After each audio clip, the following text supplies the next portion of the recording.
ఆంధ్రప్రదేశ్లో ప్రభుత్వ పాఠశాలల రూపురేఖలు మారిపోతున్నాయి. ప్రైవేటు బడుల కంటే ఉత్తమంగా విద్యాబోధనలో ముందున్నాయి. సర్కారు బడుల్లో విద్యార్థులు మేటి ర్యాంకులు పొందుతున్నారు. ప్రభుత్వం కల్పిస్తున్న మౌలిక సదుపాయాలను సద్వినియోగం చేసుకుంటున్నారు.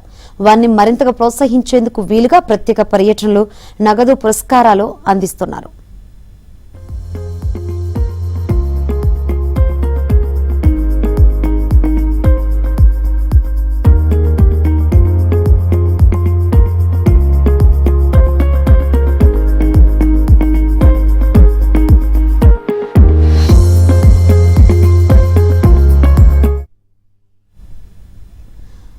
ఒకప్పుడు 10వ తరగతి ఫలితాలు వచ్చాయంటే కార్పొరేట్, ప్రైవేటు పాఠశాలల ప్రకటనలే పత్రికల తొలి పేజీలను ఆక్రమించాయి. ప్రభుత్వ పాఠశాలలు ఎక్కడా కనిపించేవి కావు. అయితే ఇప్పుడు సీన్ పూర్తిగా మారింది. ఈసారి 10వ తరగతి ఫలితాల సందర్భంగా ప్రభుత్వ బడి విద్యార్థుల ప్రతిభను ప్రత్యేకంగా ప్రస్తావిస్తూ రాష్ట్ర ప్రభుత్వం ఫుల్ పేజ్ ప్రకటనలు విడుదల చేయడం ఏపీ విద్యా వ్యవస్థలోనే చర్చనీయాంశంగా మారింది. షైనింగ్ స్టార్స్ కు అభినందనలు, టీచర్లకు, తల్లిదండ్రులకు ధన్యవాదాలు అంటూ ప్రభుత్వం చేపట్టిన ప్రచారం ప్రభుత్వ పాఠశాలలపై విశ్వాసాన్ని రెట్టింపు చేసింది.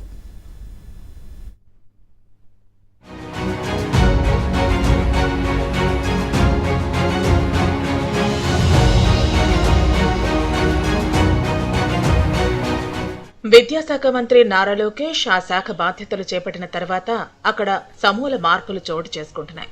తాను సంకల్పించిన పనులను లోకేష్ సైలెంట్ గా, రిజల్ట్ ఓరియంటెడ్ గా చేసుకుంటూ పోతున్నారు.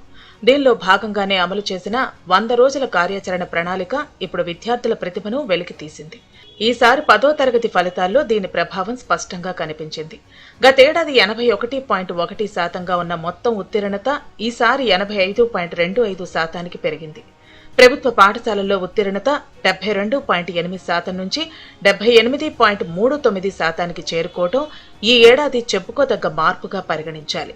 దీంతో ప్రభుత్వ బడులు కూడా కార్పొరేట్ పాఠశాలలకు గట్టి పోటీ ఇస్తున్నాయన్న అభిప్రాయం ఏపీ వ్యాప్తంగా వ్యక్తమవుతోంది. ఇదిలా ఉంటే నియోజకవర్గానికి ఒక అంతర్జాతీయ పాఠశాలను ఏర్పాటు చేయాలని నారా లోకేష్ లక్ష్యంగా పెట్టుకున్నారు.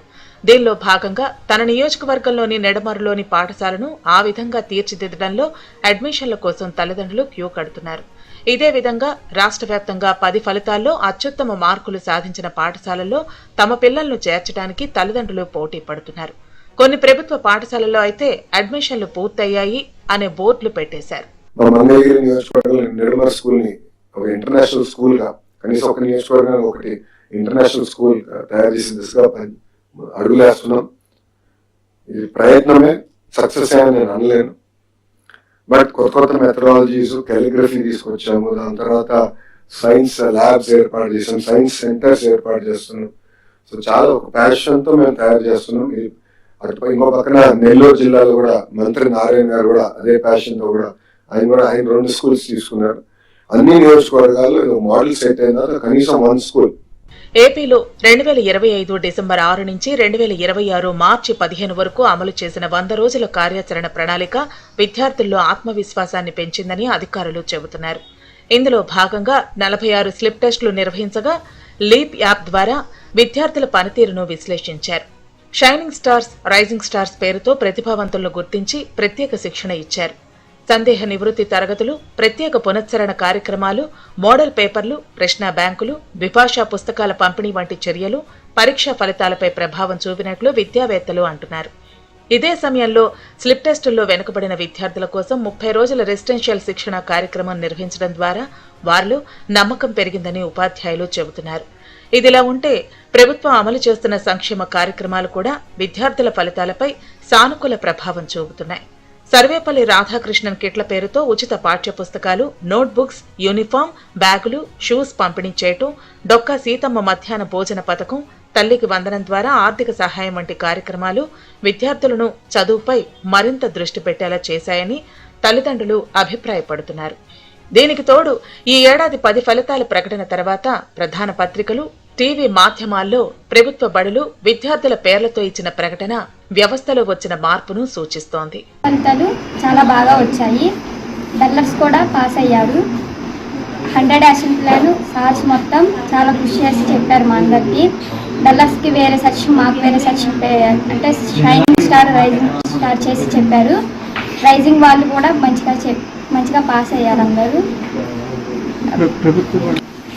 ప్రైవేట్ పాఠశాలలు అంటే డబ్బు పోయినా వేస్ట్, అదే గవర్నమెంట్ అనుకో డబ్బులు లేకుండే మంచిగా చెప్తున్నారు టీచర్స్. నాకు 576 మార్క్స్ వచ్చినాయి. నందిగామ నియోజకవర్గంలో 2nd ప్లేస్ వచ్చింది నాకు. 10th క్లాస్ ఫస్ట్ రోజు నుంచే మాకు text books, note books, uniform అన్నీ అందించారు. మాకు రెగ్యులర్గా క్లాసెస్ కంప్లీట్ అయ్యాయి. ఏ నెల సిలబస్ అప్పుడే అయిపోయేది. రెగ్యులర్ టెస్ట్ పెట్టేవాళ్ళు. లాస్ట్ 100 days యాక్షన్ అప్పుడు మార్నింగ్ 1 hour స్టడీ అయ్యారు, ఈవినింగ్ 1 hour స్టడీ అయ్యారు. నెక్స్ట్ ఎగ్జామ్స్ ఉండే 100 days యాక్షన్ ప్లాన్లో. ఆ ఎగ్జామ్స్లో అప్పుడే దిద్దేసి అప్పుడే మార్క్స్ చెప్పేవాళ్ళు. ఏమైనా తప్పులుంటే అవి కూడా చెప్పేసేవాళ్ళు.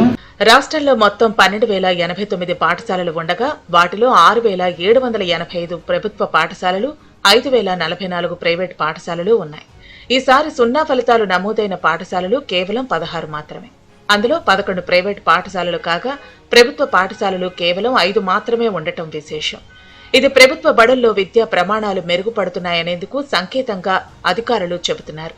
ఓవైపు శిక్షణలో వినూత్న మార్పులు తేవటంలో భాగంగా ప్రభుత్వ పాఠశాలల్లో స్మార్ట్ క్లాస్ రూమ్లు, digital learning, personalised adaptive learning, టీచర్లకు ప్రత్యేక శిక్షణ వంటి అంశాలపై ప్రభుత్వం దృష్టి సారించింది. పాఠశాలలకు స్టార్ రేటింగ్ విధానం, విద్యార్థుల హాజరు పెంపు, డ్రాపౌట్ల నియంత్రణ, బడి పిలుస్తోంది కార్యక్రమం వంటి చర్యలు ప్రభుత్వ పాఠశాలలపై ప్రజల్లో విశ్వాసాన్ని పెంచుతున్నాయి. మాయాజాలాన్ని మనం చూసాం. కానీ ఈరోజు మీరు పేద కుటుంబం నుంచి రాష్ట్ర స్థాయిలో మంచి మార్కులు సాధించిన విద్యార్థుల యొక్క ఫోటోలని ఒక పేపర్లో కానివ్వండి, టీవీల్లో కానివ్వండి, యాడ్లలో కానివ్వండి ప్రభుత్వం ప్రకటించేసరికి ఆ తల్లిదండ్రుల, ఆ విద్యార్థుల కళ్ళలో ఆనందం అంతెంత కాదు. ఇది ప్రభుత్వ పాఠశాలలో చదువుతున్న వసతులు కల్పించడమే కాకుండా చదివిన విద్యార్థులని ప్రోత్సహించడం కూడా ఇది చాలా గొప్ప విషయం. స్వాతంత్రం తర్వాత ప్రభుత్వ పాఠశాలలో చదివిన విద్యార్థి ముఖ చిత్రాన్ని ఒక పత్రికా రూపంలో మొదటిసారి చూసినటువంటి విద్యార్థి తెలుగు విద్యార్థి. మనకి లీప్ స్కూల్లో ఇప్పటికీ లీప్ స్కూల్లో ఎన్రోల్మెంట్ 515 ఉంది. అయితే రీసెంట్గా ఈ 1.5 monthలో మనకి 320 అడ్మిషన్స్ అయ్యాయి. So it shows that how leap has been grabbing the attention of the parents, community and kids. So ఇక్కడ ఇన్సైడ్ నా కిడ్స్ ఎంత ఎక్సైటెడ్గా ఫీల్ అవుతున్నారో అలా బయట పాఠశాలలో చదువుతున్న స్టూడెంట్స్ కూడా with the same excitement, with same curiosity they are arriving and just they are roaming around the school and they wanted to join here. Nara Lokesh విజన్తో నిడమరు మోడల్ స్కూల్ పూర్తయింది. 5.2 ఎకరాల విస్తీర్ణంలో 16 కోట్ల రూపాయలతో నిడమరు జెడ్పీ హైస్కూల్ ప్రాంగణంలో అభివృద్ధి పనులను ఆధునికత జోడించి అధునాతన సౌకర్యాలతో భవనాలు పూర్తి చేశారు. ఈ పాఠశాలలో తరగతి గదుల్లో గ్రీన్ బోర్డు, చార్ట్ బోర్డులు, డిజిటల్ పాఠాలు వినేలా IFA panel, modern tables, chairs, football court, దాని చుట్టూ 200 మీటర్ల running track, walking track, flood లైట్లు, హ్యాండ్బాల్, బాస్కెట్బాల్, బ్యాడ్మింటన్, వాలీబాల్లకు మల్టీ స్పోర్ట్స్ ఇండోర్ స్టేడియం, సుమారు 400 మంది విద్యార్థులు వీక్షించే విధంగా యాంపీ థియేటర్ ఉన్నాయి. పైలట్ ప్రాజెక్టుగా నిర్మించిన ఈ పాఠశాల ఏ బ్లాక్లో 1వ తరగతి నుంచి 8వ తరగతి విద్యార్థుల కోసం 28 గదులు నిర్మించారు. ప్రిన్సిపల్ రూమ్, స్టాఫ్ రూమ్ వంటివి ఏర్పాటు చేశారు. బి బ్లాక్లో 9 నుంచి ఇంటర్ ప్రథమ, ద్వితీయ విద్యార్థులకు తరగతులు నిర్వహిస్తారు. ఇందుకోసం 12 గదులు ఉన్నాయి. ఏ బ్లాక్లో మరుగుదొడ్ల సౌకర్యం కూడా కల్పించారు. 1, 2వ తరగతి చిన్నారులను ఆకట్టుకునేలా, చదువుపై ఆసక్తి పెరిగేలా గోడలపై బొమ్మలు వేయించారు. దీంతో ఈ పాఠశాలలో అడ్మిషన్ల కోసం భారీగా దరఖాస్తులు వస్తున్నాయి. ఆల్ ప్రభుత్వ పాఠశాలలు critical infrastructure, leak proof building, fresh coat of paint, అదేవిధంగా డ్రింకింగ్ వాటర్, టాయిలెట్, బెంచెస్. ఇది నాన్ నెగోషియబుల్స్ నాకు. ఎందుకంటే నేను ఫీల్డ్కి వెళ్ళినప్పుడు చాలా ఎక్స్ట్రీమ్స్ కనబడుతుంది. ఆ ఎక్స్ట్రీమ్స్ లేకుండా బేస్ ఇన్ఫ్రాస్ట్రక్చర్ అనేది అన్ని ప్రభుత్వ పాఠశాలలు ఈ గ్యారంటీ అనే పరిస్థితి తీసుకుని దాంట్లో మీరు ఎక్కువ శ్రద్ధ పెట్టాల్సిన అవసరం ఉంది. కడపకు వచ్చే కదా మన స్మార్ట్ కిచెన్స్ కలెక్టర్ గారు, శ్రీధర్ గారు కూడా అద్భుతంగా పైనీర్ చేశారు. కేంద్రంలో కూడా మంచి ఫోకస్ వచ్చింది. వాళ్ళు కూడా మనకు పర్మిషన్ ఇచ్చారు అన్ని రూరల్ చేయమని. స్మార్ట్ కిచెన్స్ తీసుకెళ్ళి నెక్స్ట్ ఐ థింక్ మేము టార్గెట్ పెట్టుకుని 2 years 100% we want to move towards smart kitchens. ఇదే తరహాలోనే నెల్లూరులో 15,000 మంది విద్యార్థులకు అంతర్జాతీయ స్థాయి విద్యను ఉచితంగా అందించేందుకు కార్యాచరణ సిద్ధం చేస్తున్నట్టు మంత్రి నారాయణ చెబుతున్నారు. నెల్లూరు నగరంలోని పరమేశ్వరి నగర్లో వక్ఫ్ బోర్డు స్థలంలో 20 కోట్ల వ్యయంతో నిర్మిస్తున్న అబ్దుల్ కలాం ఇంటర్నేషనల్ స్కూల్ పనులను మంత్రి నారాయణ పరిశీలించారు. స్విమ్మింగ్ పూల్తో సహా అంతర్జాతీయ ప్రమాణాలతో ఈ పాఠశాలను నిర్మిస్తున్నామని తెలిపారు.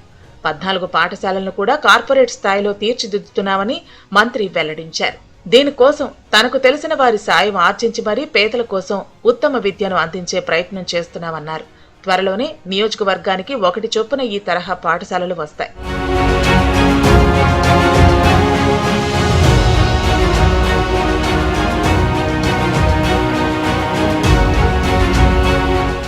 ఇదిలా ఉండగా 10వ తరగతిలో అత్యధిక మార్కులు సాధించిన విద్యార్థులను ప్రోత్సహించే దిశగా కలలకు రెక్కలు పేరుతో కార్యక్రమాలు నిర్వహిస్తున్నారు. 10th లో అత్యధిక మార్కులు సాధించిన 6 విద్యార్థులను నందిగామ ఎమ్మెల్యే తంగిరాల సౌమ్య విమానంలో హైదరాబాద్ తీసుకెళ్లారు. ఇక విజయనగరంలో బాయ్స్ హైస్కూల్లో బయాలజీ టీచర్ మిరియాల కృష్ణారావు కూడా విద్యార్థులను ఇదే విధంగా ప్రోత్సహించారు. ఒక ఎమ్మెల్యేగా మేము కూడా ఏదో ఒక ప్రోత్సాహకర బహుమతి ఈ విద్యార్థులకు ఇవ్వాలని చెప్పి మరి విమాన ప్రయాణం అంటే మరి బడుగు బలహీన వర్గాలకి అందని కలండి. మామూలుగా అందరూ కూడా బస్సులో ప్రయాణం చేస్తాము, ట్రైన్లో ప్రయాణం చేస్తాం, కార్లో ప్రయాణం చేస్తాం. కానీ మధ్యతరగతి పేద కుటుంబాలకి విమాన ప్రయాణం అంటే అదొక తీరని కల్లాగా ఉంటుంది. గతంలో సినిమాలు కూడా వచ్చాయి, విమానం అనే సినిమా. ఇవన్నీ కూడా మాకు ప్రోత్సాహాన్ని ఇచ్చి ఒక మోటివేషన్ ఇచ్చి గత సంవత్సరం నుంచి కూడా ఈ స్కీమ్ మేము తీసుకురావడం జరిగింది. మొత్తం 6 విద్యార్థులని మేము తీసుకెళ్తున్నాం. దీంట్లో ఎక్కువ మంది లేడీస్ ఉండటం, అంటే ఆడపిల్లలు ఉండటం చాలా సంతోషకరంగా ఉంది. ఈ ఏడాది 20,000 కొత్త అడ్మిషన్లు నమోదైనట్లు విద్యాశాఖ వర్గాలు చెబుతున్నాయి. ప్రస్తుతం రాష్ట్ర వ్యాప్తంగా ప్రభుత్వ పాఠశాలల్లో చదువుతున్న విద్యార్థుల సంఖ్య సుమారు 32 లక్షలు ఉండగా దీనికి 1-2 లక్షల వరకు కొత్త అడ్మిషన్లు వచ్చే అవకాశం ఉందని అంచనా వేస్తున్నారు. ప్రభుత్వ పాఠశాలల్లో అధ్యయన పద్ధతులతో పాటు మౌలిక సదుపాయాలను కూడా ఏపీ ప్రభుత్వం అంతర్జాతీయ స్థాయికి తీసుకువెళుతోంది. ఇప్పటికే నెడమరు జడ్పీ హైస్కూల్ ఈ విషయంలో సక్సెస్ కావడంతో రాష్ట్ర వ్యాప్తంగా ఇలాంటి మరిన్ని స్కూళ్ల నిర్మాణానికి ప్రభుత్వం ప్రణాళికలు వేస్తోంది. దీంతో ఏపీలో ప్రభుత్వ విద్యా విధానం వెలిగిపోనుందని విద్యావేత్తలు అంటున్నారు.